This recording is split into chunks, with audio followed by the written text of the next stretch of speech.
Oh, yes. Welcome back. Welcome back to the Hawks Hangout. And Corey, it is our 10th episode, my man. Our double digits episode. How good. Now, quick little shout out. As always, we are proudly presented and sponsored by awesome legends over at Principal Brewing in Fairy Meadow and our amazing mates, not Nates, Nathan and Andrew over at NBL24. Big, massive shout out to the both of you. None of this would be possible, so thanks heaps. Now, Corey. Yes. Hawks versus South East Melbourne. It is locked in. How good are we feeling about this? Yeah, I'm happy that we're there. Yeah. We've had a long rest. That it's going to be very interesting to see how we come out after that. But I know a lot of Hawks fans that were like hoping to get South East Melbourne. I think you've got to sometimes be careful what you wish for. Obviously wanted to avoid Adelaide. But don't forget, SEM have beaten us twice this year as well. So we've got to be ready to go. Can't be complacent. So I have to say this to you though, mate. Like I was on the Beyond the Buzzer the other week and I predicted all three of these playing games, mate. I got all of them right. I think Joshy might have only got one of three. So it might be time for me to take over the Beyond the Buzzer, mate. Joshy might lose his spot. So, and mate, I very rarely get those tips right. So 3 for 3. Let's hopefully it can continue. So let's look into our preview of this big series, semi-final series against the South East Melbourne Phoenix. There's 3, best of 3. First game at the WEC on Friday, the 28th of Feb. Is that right? Sure is. Yeah. I'm not there, unfortunately. Oh, no. One of those things. No. Double booked myself. Double booked yourself. I'm going to have to be twice. Going to have to be twice as loud. Absolutely. So big game at the WEC. We're going to have a look at how we've gone against South East Melbourne this season. So the first time we ran into South East Melbourne, we played them at their home court, and the Hawks got a nice little win, 88-82. Trey Kell was injured in this game, so it was great to get a win without him. That was pretty big. And our starters dominated. We had some big numbers from our starters. Our bench wasn't as big as contributions as they normally give. Harvey had 22. Days had 16. He had a great game with 13. Hickey, as a starter in this game, had a nice game of 8, 6, and 6. He loves filling up that stat sheet. But big thing for us in this game, which probably got us a win, we shot 11 from 22 from 3. We've always said throughout this whole podcast, if the Hawks can get that over 10 threes in a game, they're very, very tough to beat. But we did go down bench points in this game. It was probably one of our lowest bench performances for this season. SEM won that 26-18, and they won the rebound count 43-33, but we still came away with a victory. So pretty interesting game, but I'm going to get you to talk about the next time we ran into South East Melbourne, mate. It was 103-100 at JCA itself. Now, the Hawks were up 10 at the end of the first, but they still managed to lose that double-digit lead and go down from there. Now, they were 12 from 27 from the three-point line, so still above that 10-point margin that we like to talk about. They won 49-39 on the rebounds, and then our bench lost 50-45. So not the best outcome that we could have hoped for in that game, but to only go down 3 points, it was different compared to, say, something like an Adelaide, who have handed us the biggest loss and swept us this season as well. Big players for that game. Foxwell had a huge 22 points. Breakout game. Hunter had 23 points as well. Harvey had 19 and 5, and then Days had 18 and 9 as well. So they both had great games in that one as well. And then obviously, Corey, our third game in the season this year against them was obviously our devastating loss on New Year's. Now, the boys had gone on a really good stretch there in a few games, and it was one of those games where we looked forward to it, but it was one that we kept a close eye on. The fact we knew. We felt something was going to come in this game. The Hawks were on a nice roll, and we felt like, we could sense that they were due for a bit of a loss in this game.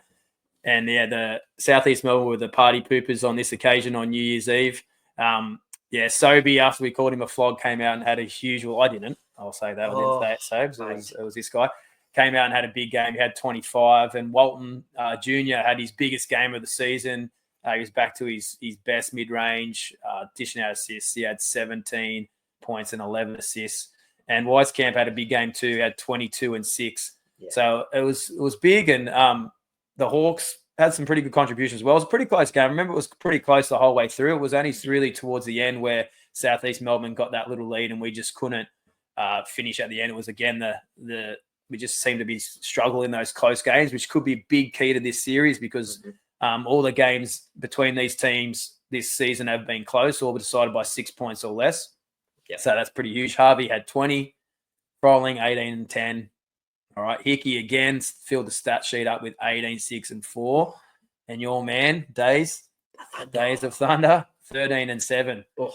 So the rebound count, again, we won 49-40. So it seems a weird stat here that every team who's won the rebound count has lost the game, and they've won pretty comprehensively each time. So it's been like at least 10 twice and 9 in this game.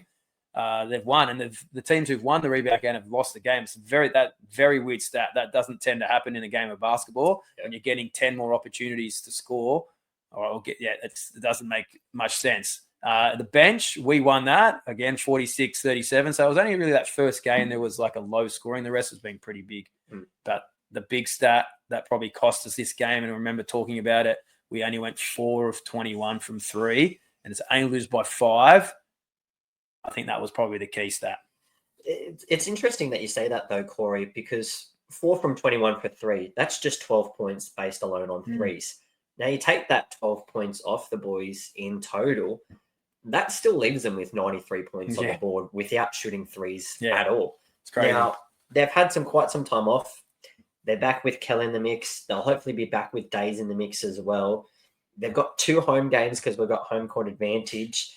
And then if we win and we go on to the coveted grand final, best of 5, that's then 3 home games where they're playing for. So for the Hawks to go into this playoff series, their 3-point shooting, I feel like it's going to be one of those things where you even saw it last night in the South East Melbourne game. If they're on, they're on. They could not hit the side of a barn door the other night. And then all of a sudden they caught a little bit of fire towards the end there, purely for the fact that Adelaide's defense just imploded and the team imploded on themselves. That was the only reason why Adelaide lost that game for me the other night. But for South East Melbourne to shoot the way that they were shooting, I feel like the Hawks will come out and they'll bounce straight back from that 4 and 21 from shooting. There'll be no way that I can see the Hawks going under 5. I hope so. Well, South East Melbourne, I did predict this. Like on our chat, people were like, "Oh, it's over. Hawks, you've got Adelaide at halftime. They're up by 19."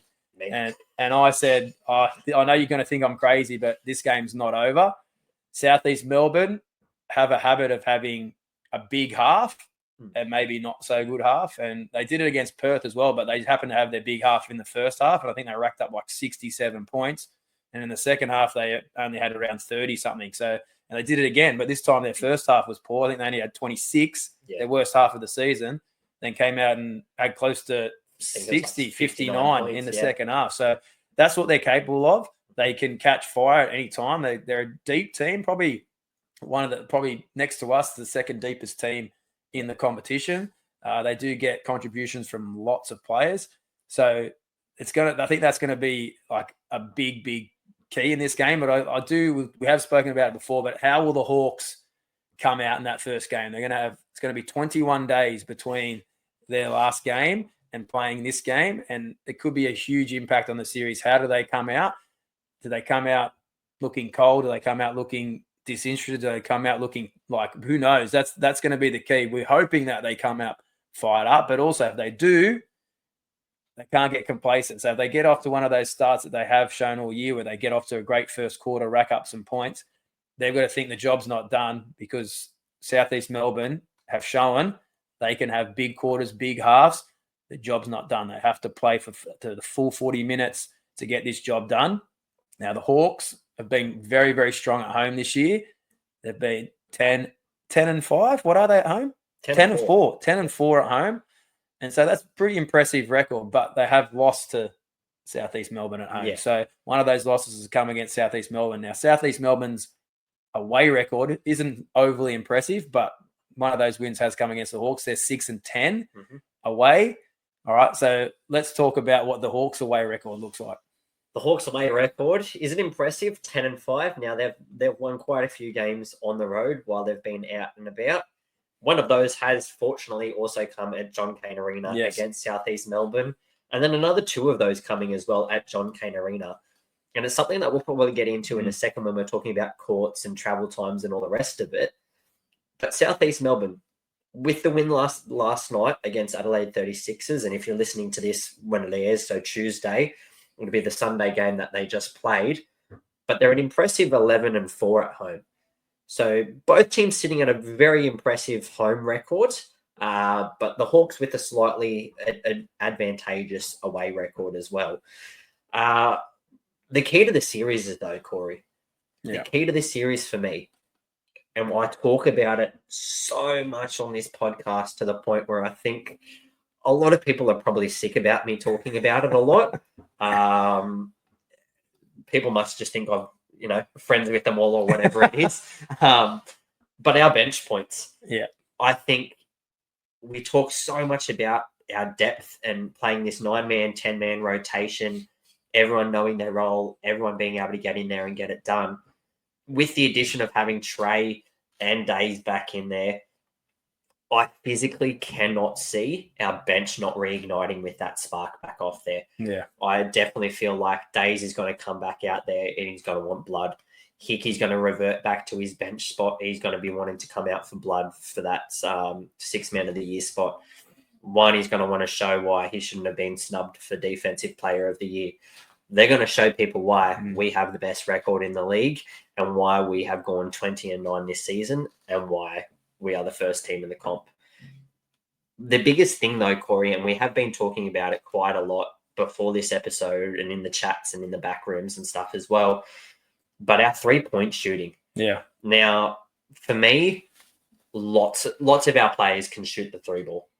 We're one of those teams where it doesn't matter who's on the court. We saw it the other night. Kwani's hit one. Kobe McDowell-White's hit one. Zach has been close to hitting one. Luke has hit one. We know Lockie can hit them.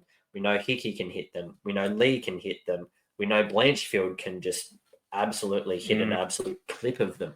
We know Harvey can hit them. Froling can hit them. We've seen him do it before, but has he hit one? He might have hit one this year, but I wouldn't say that he can hit them. But I just think that I agree with you. 3-point shooting, bench points is going to be big because South East Melbourne are also deep, so they do have plenty of options. Especially their guard rotation is very, very strong. They can throw a lot of the Hawks at the Hawks guards. That could be a big part of this series. Who wins that guard battle could be big reason or contribution to who takes the series out. And South East Melbourne have racked up some bench points against us. 50 in one game that's a big bunch of bench points. So they do have some guys who come off the bench who can score. But they've got some guys who are a bit like us as well, who can have breakout games and then the next game not score anything. So they've got some guys like Ben Eyre, who had a big game in this last playing game, was probably one of the keys to their victory. Yeah. I'll sort of compare him a little bit to HJ Lee, Squid Game 3. He can be unbelievable too, win you a game, but then have a game where you go, didn't really have a big contribution. So those sorts of players could be really key to this series. Who's going to come through? But, mate, you talk about your bench points, 3-point shooting. Yeah, I think both teams are going to even each other out. They've got lots of threats from the 3-point line. That could go either way. But we've talked about it all year. The Hawks' ability or inability to win close games. And then that paired with a poor free throw shooting night could be a big key to this series and some of these games. You look at the 3 games we played, one was decided by 6, one was decided by 3, the other was decided by 5. If you have a poor night at the line and shoot around that 50% mark, that could be the difference in the game. So looking at the 3 games they've played, you've got to expect that the games are going to be close. That's a little bit concerning because we haven't been great in close games. So let's hope we can get those free throw shooting right. But another big key to this game, and potentially the biggest key to the game, is how well are Kell and Days going to come back after injury. Haven't played for a while, Days especially, but Trey hasn't played for a long time as well. And will Walton Jr. play? Like, this is what we're not too sure about. We're pretty confident Kell and Days should be involved in the series, but how well are they going to come back? It's not easy as a basketball player being out for so long, then having a break. This break's potentially going to help them get their bodies right, but not having to play for so long is huge because basketball is it's a feel game. It's feeling good about yourself. When you're playing well, you want to just keep playing. You don't want to lose that touch. You don't want to lose that feel. And that's going to be huge. How well these two guys come in, can they slip straight back into it and help the Hawks get a couple of victories to win this series? And I think that's a great point, Corey. But the thing that you've also got to look at now, obviously it's nice and easy for you and I being nice and close to the gym, to the stadium, to all the rest of it. You go walk about and you see them hanging out with each other. Yeah. Most of them are roommates with each other. Most of them spend a lot of time together. They go out for coffees. They go out saunas. They go to recovery. They go to the gym. They do whatever they need to do. They went to the Drake concert together. Did you see that? They went to the Drake concert purely for the fact that obviously Tatum and Drake know each other. Yeah. Good friends. He wore a custom Drake Illawarra Hawks jersey. And we've all seen the video going around of Drake wearing the Tatum jersey from high school. So, before that, they were out on a yacht, having some nice time together, bonding time, close bonding time, going to a concert together. They've come from Melbourne. They've come from all other places after having some time back with family and friends and going and doing what they needed to do. But they've been back in the gym hard. They had an outdoor training session today at the back of Wynn Entertainment Centre and Wynn Stadium there. They had the rowing machines and they were going hard. And now it was a pretty hot day down here in the Gong today. So, for them to be outside sweating and going at it, everyone was in there. Everyone was in there. They were getting it done. And it's one of those things where the boys are so close. It's a brotherhood with them. I think that's a big key. I agree with you. Like, one big thing is that's a little 1%er. And when you play in a professional competition, sometimes the difference when all these guys play in this league can play basketball, there's no question. Yeah. But it's how well you get on with each other and play together. And if something's going wrong, are you going to be like helping your mate? If they make a mistake, are you going to drop your head and say, I can't bother covering for you? Or are you going to sprint back and help your mate? That's a key. Like those little 1% plays can be a difference in a match and in a series. So I agree with you. It's a big thing about how well they like each other and how they stick together. We saw a couple of teams in Adelaide and Sydney who didn't seem to have that, and we've seen what's happened to them. They're gone. So it's a big part of it. I think it's a key. I'm glad you brought that up because I think it's something that the Hawks potentially have over other teams. So hopefully if they get in a tough situation in any of these series, they can resort to that belief in each other and that closeness and that chemistry they have to pull them through. And I just want to expand on that a little bit more. You look at something like a South East Melbourne situation. Now, they've been playing since the end of the regular season. Yes, of course, the Hawks and, Melbourne United, and then even Perth after winning that game have had this extended period of time off to rest, be it the awards or all the rest of it down in Melbourne, whatever else that they've needed to do. The South East have had a pretty hectic time. They've had to then go play in Perth. Then they've had to then come back all the way back home. They've then played in Melbourne. They've then got to come back up to Illawarra after a week off and then play in Illawarra. Yeah. Now, the big question of Walton Jr. playing or not, if they name him and he does come back and play, it then begs the question of who have they got to then take out of the rotation? Who plays less minutes? Does he play less minutes to, reserve himself? Whose minutes will he take? Is he going to take minutes off Glover? Is he going to take minutes off Air? Is he going to take minutes off Foxwell? Like, it's one of those things where the team have done so well without him. What's the point of bringing him back? Yeah, very true. It actually could make them, unstable. I agree. It's a good call. That could be very interesting to see what they do with that because they have been playing some great basketball and it's allowed some other players to expand their game and they've probably looked good. But Walton Jr.'s won NBL championships. Yeah. He's got that experience. So I'm sure if he's fit, he probably will play, but it will be interesting to see how they fit him into the rotation. So it's also, I don't know, we didn't speak about this before, but do we know who in both of these squads are playing for the Boomers in these qualifiers? I'm not too sure. I did hear some rumours that there will be some Hawks players who played last time, so potentially Hickey. Could potentially be Hickey, Lockie, Ulrich, and Froling again. And South East Melbourne, you think Sobey might be in the mix there? You'd think Sobey would get a call up. Glover could be in the mix. You'd potentially think Matt Hurt as well. Oh, no, Matt Hurt's American, so no chance. The Boomers would love him. But there's a few players there who could be in the mix for both teams, so it'd be interesting to see what happens there. Obviously, it's going to be good for their game time fitness, but obviously you'd hate for either team to get an injury to those players. I'm not going to say I'd want someone from South East Melbourne injured. You never want a player to get injured. No. You want to play against the team's best who they've got. Obviously, don't want any Hawks players to get injured, but you also don't want to take away that chance for them to represent their country. So it's going to be very interesting to see who plays. But let's look at some of the key players who we think could have a key part in this game. Who do you think for the Hawks first, mate? I got the big man himself, Sam the Man Froling. Keep Froling. It's one of those things, Corey. I swear, either this camera and this computer are bugged and it's linked directly to the Hawks internet, or we're just too good and we're getting our name out there. Because... Oh, yes, probably the first one. It's probably all bugs. Who knows in this day and age? But the big man. Now, when it comes up against teams like we'll be coming up against in this playoff series, Sam Froling has shown that he can dominate in that paint.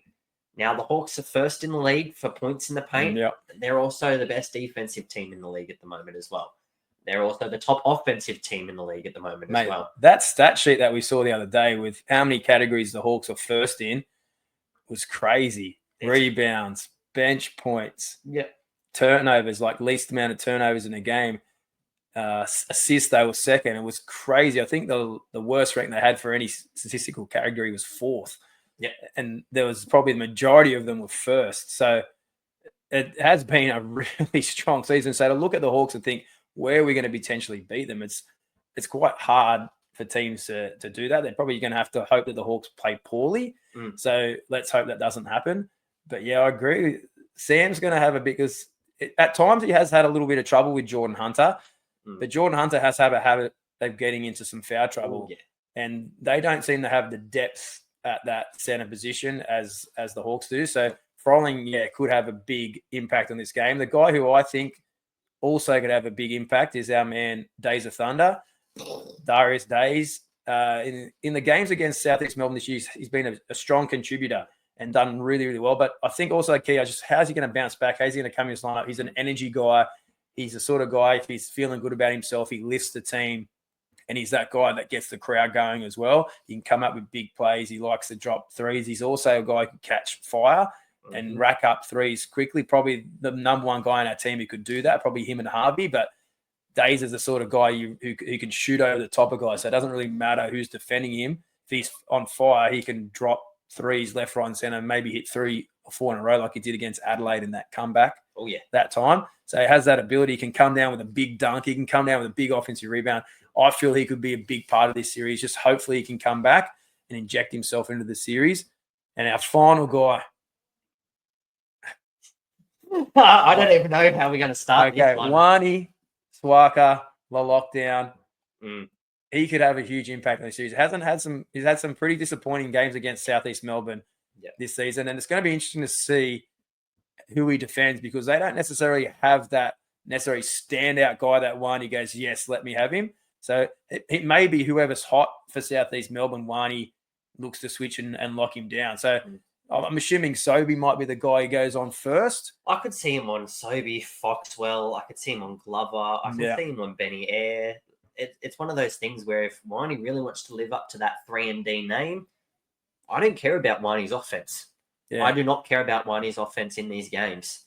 And he's a lock in. You give me locked in, solid defense like we saw in those games against Perth and Melbourne United, where Chris Goulding only had 14 points and Bryce Cotton only had 13 in the one quarter. I'll take it. I don't care if he has 2 points. I don't care if he has 20 points. You give me that and you can lock down half the team. That to me is Wani's key for this series. I agree. He's our obviously number one defender. He was top 3 in the ballot for defensive player of the year. Yep. So the league respects his defensive abilities. It'd be nice if he can hit a couple of threes. That'll be a bonus because he has that ability. That would be nice because that could be a little difference maker for us. But I do think he's a key to the series, basically defensively. I think he's going to have to defend multiple players. Sometimes that can be challenging because they offer different things that you have to try and defend. He's very good at locking in on a particular player. But then when you have to switch that around a little bit, sometimes it can be a little bit challenging. But let's look at who we think are the keys for our opposition, the South East Melbourne Phoenix. Who do you think, mate? Who's your first one? I'm going with the big Hurt and Burt, Matty Hurt. Now, he was in the MVP conversations for a reason, and he showed that he showed that in the Adelaide game. He was absolutely woeful to start off with, and he came out from that half time and was absolutely electrifying when he came out. And he showed us why he deserved to be in those conversations. Yeah. Now, for me, he's had some fairly good games against Illawarra, but they haven't been the games that have given him that MVP status and that, that caliber of playing. For me, I feel like he's due at least one game against the Hawks, whether it's his first game, whether it's the game at home, and I'm not going to say that we're going down to a third game, but worst comes to worst, if it comes down to that third game on the 5th of March at home, potentially it could be the deciding factor in that last game. But for me, I feel like he might just have that first game as a big standout game and be the reason why the game is close. Yeah. Hurt's a big danger, man. Like, I think he needs to sort out that t-shirt tan though. It's got the cigarette arms at the moment, but he needs to sort that out before this game. I don't know if I can look at that for a whole series. Come to the Wellington Beaches. Yes, I think one of the key players for them, and I'm a big fan of this guy. He's an Illawarra junior, Angus Glover. He's been really strong this season. He's had an incredible season. Probably the best decision he's made of his career was leaving Sydney and coming to South East Melbourne. Also, a couple of injuries have probably helped in giving a little bit more minutes, but he's taken them and really done super well with them. He had a huge game in that playing game against Perth. He had like 20 at the half on like 6 threes or something. It was unreal. It was unreal. I think he only ended up with 25 in the end. So he like the rest of the team, they didn't have a great second half, South East Melbourne, but he's capable of that. And again, he's the energy guy. He can play at both ends. He's a decent defender. He's a guy who can get a dunk as well. Similar to that Darius Days type of guy. He can get his team going. He's an energy guy. You've seen him. He's had grand final experience too with Sydney and was a deciding factor in a deciding game against New Zealand in the grand final series. So he was the difference. He's tough. He plays when he's injured. I just think he's going to be a big part. He's also going to want to ruin the party in Illawarra. Obviously, if you're an Illawarra junior, I know he's a really good guy and he knows a lot of people, but that's just human nature, and he's a competitor, and I don't dislike him for it. I think it's one of his great characteristics, but when you come to your hometown, you want to win, and you can't take it away from him. I think he could have a big say on this series. And the final guy from then, this is probably a little bit different, is the next star that they've got, Malik Lewis. Now, the reason I'm saying he could be a big part of this series is that, now, like I said before, Jordan Hunter has the habit of getting in some foul trouble, and they don't really have a great deal of backup at that center position. So when that happens, they tend to go a little bit small ball, and Hurt could go to the 5, and Malik Lewis comes in and plays a little bit of undersized 4. But he's super athletic. He's a great defender. He can defend guys a little bit bigger than him, can make it difficult for them. He can also hit the 3, so he can drag that big guy out. So he could have a big say on this series.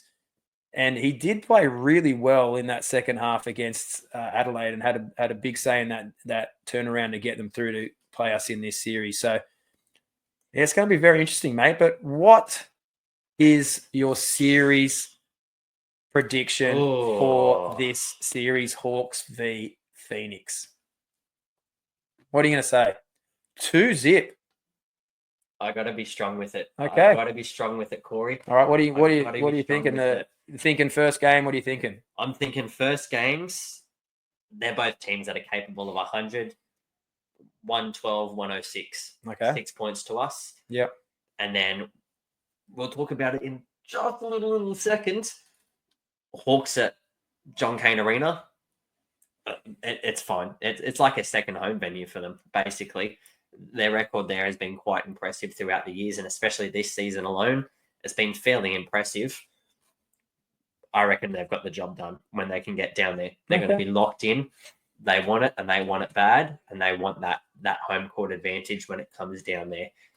For me, I can't see it going to a game 3. Okay. Well, my prediction is I'm going to take the Hawks. I'm going to stick with the Hawks. I'm hopeful that they can get the job done. I'd be extremely disappointed if they lost this series after the year that they've had. I know we can't be complacent though. South East Melbourne have beaten us 2 out of 3 times. So it's not going to be just like walk into the gym and it's going to get done. They have to go and get the job done. I think it will be 2-1 though. I think we could potentially either lose this first one coming in a little bit cold and getting caught out. But then if that happens, I do think we can bounce back in Melbourne and get the job done and then win that third game as well. But it could also go the other way. We could potentially come out, win that first game. But then I think South East Melbourne could bounce back. I do think it will be 2-1. I know you said 2-0, but I think this series will be 2-1. Hawks can take it out, get to that grand final series, get me excited. So fingers crossed. So that's what I'm hoping for. But now we're just going to do a little, just to finish off the show today, we're going to talk about who we think might win the other series between Melbourne United and the Perth Wildcats. So they've played each other 3 times this year. And it's been swept by Melbourne United. They've dominated. They've owned the Pussycats. And they've first comprehensive win the first one, 97-68. Then 106-97. Then 99-93.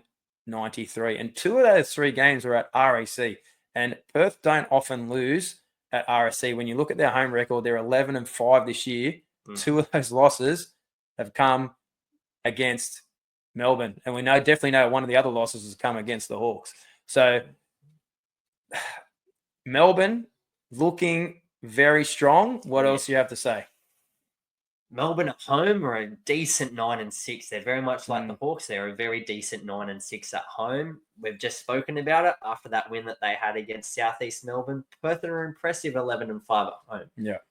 Both of those losses though have come against Melbourne United. Now, Melbourne United, 10-4 away. 2 of those wins coming at RAC Arena. 4 of those losses, they have a loss to Perth. I think one of them was against us at home.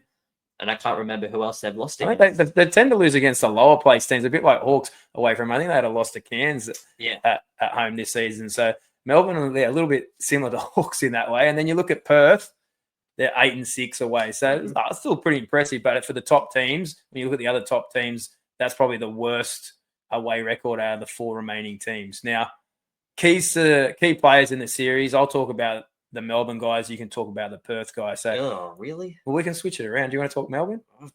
Go on. No. All right, I'll go Melbourne. Okay, it's obvious. CG43, obviously a big key to this series. He's probably arguably the most clutch, if not equal with Cotton. I'd probably actually put him as the most clutch. He can come up with those big shots. At the end of the game, if the game's on the line, you always feel it's going to go in.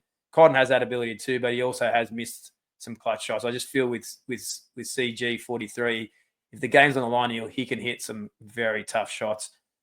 Shea Ely, obviously, great defender, defensive player of the year. It's hard. You can't take it away from him. He's a spectacular defender, but he also underrated offensively. He does have an ability to get to the bucket for his size and just seems to get easy layups. And you think, is it poor? It can't just be poor defense every time. He must have like some ability to do it. So he just seems to do it a lot. He gets a lot of points just getting to the bucket, finishing, and it seems really easy. Another guy, probably one of the biggest of the series, is White. Jack White. The heart and soul of this team, plays at both ends of the court, has the ability to score, but defends really well. Delhi, again, I don't know with Delhi. I don't know if he's going to have a huge impact on the scoring wise of it, but again, he's a great leader. He knows how to win basketball games. Clark, championships more than anything. Yeah, Clark is a key. He's a guy who is NBA experience, won NBA championships, won NBL championships. He's won wherever he goes.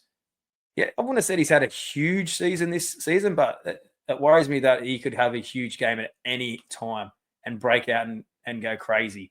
And then they've got their big man, Marcus Lee and Rob Lowe.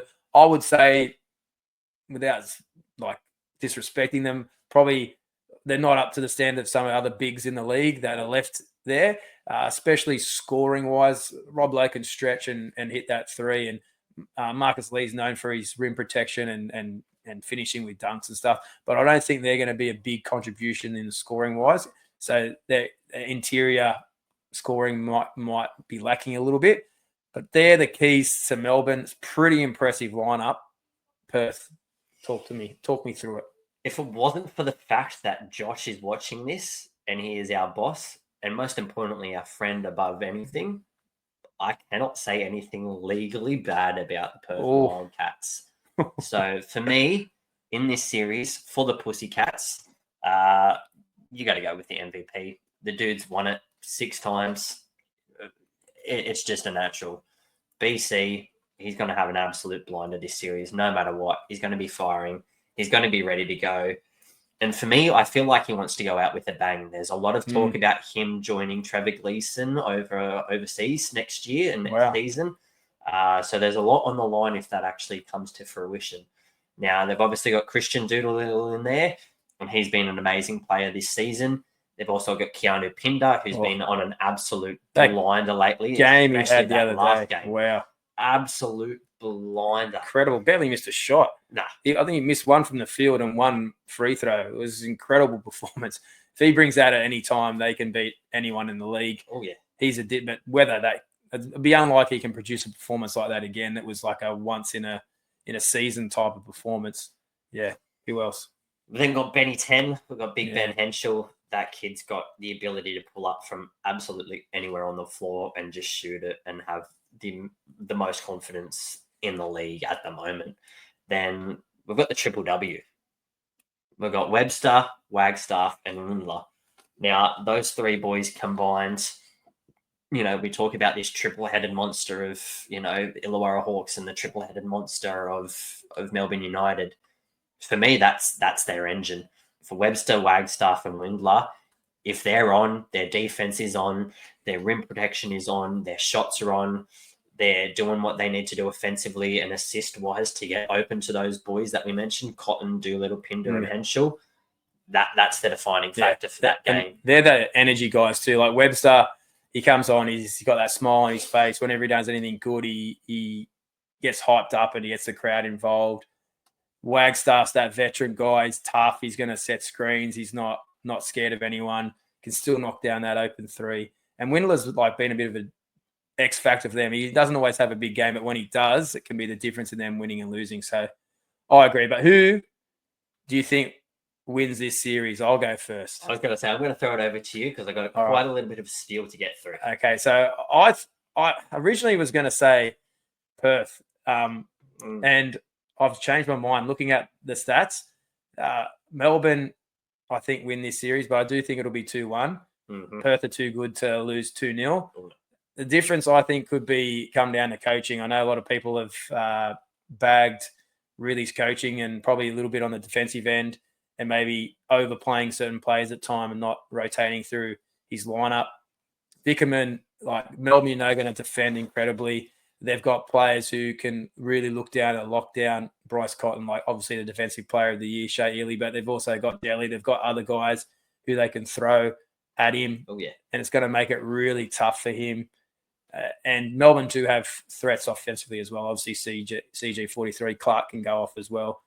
So, yeah, I was very close to saying Perth, but I'm going to go Melbourne 2-1. And if it's Melbourne who we play in the final, it's going to be way because can I see Melbourne losing back-to-back grand finals after losing last year? That would be scary. But I'm also very scared of Perth because there's so many demons with Perth in the history of the Hawks of the team knocking us out of a semi-final or beating us in grand finals. So it's who knows, mate? So who's your prediction, bud? Well, you've taken half my spiel away from me. As a stats guy, I was going to get into all of that, knowing that Perth had beaten us in a grand final before. They've kicked us out of a semi-final series. They've swept us in multiple seasons. My biggest thing is the Hawks have played some great games up against Perth this year. But if you're looking from an NBL perspective point of view, which teams have been the best teams in the comp, all of these things, I really think it's going to come down to Illawarra and it's going to come down to Melbourne. And I know it's sad to say it because we've been looking forward to catching up with Joshy and all the rest of it. But at the end of the day, we're just happy that Chris Goulding didn't get hurt flopping in front of us. Now, for me, I could see nothing more than them trying to come out. I think again, they've got a lot on the line. Delhi, I don't think I can see him staying past this season. I don't think I can see CG43 staying past this season. Really? Nah, he'll stay. I don't think a lot of these players have a lot left in them. Yes, they'll stay. Oh, they're still good. He's had probably the best season he's ever had. CG43. There's no way CG43 is leaving. So what's the series result going to be? What are you saying?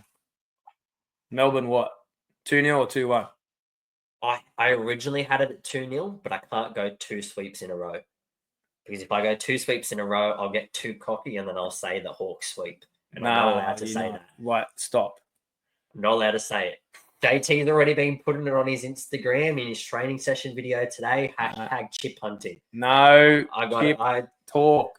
Everyone's been blasted on the socials at the moment. Get onto our hashtag, no chip talk. It is blasting. Get it absolutely out. So what's your final prediction? 2-1.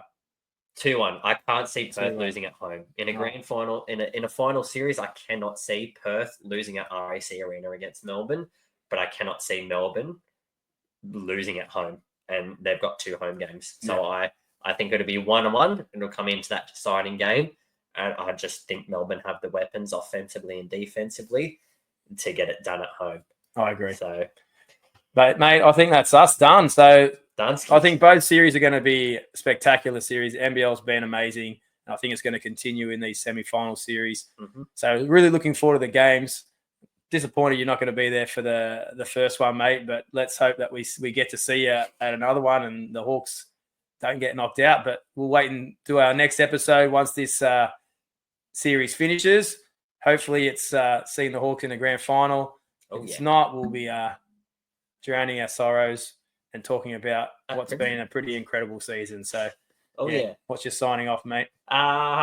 Just keep doing what you're doing, Hawks fans. We've come so far. Do not let up now.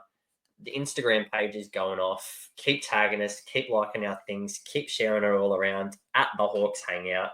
Also, don't forget our little giveaway. Don't forget the giveaway. It's been popping off lately, but if you want a chance to win, score predictions in. Make sure you do all those things about liking the Basketball Fix, liking the Hawks Hangout, enable you to Principal Brewing, like all those things. Comment with what score you think will be in that first finals game at the WEC with your potential to win a nice little Principal Brewing pack. So good luck, guys, and we'll see you next time. Go the Hawks. Hawks fly high.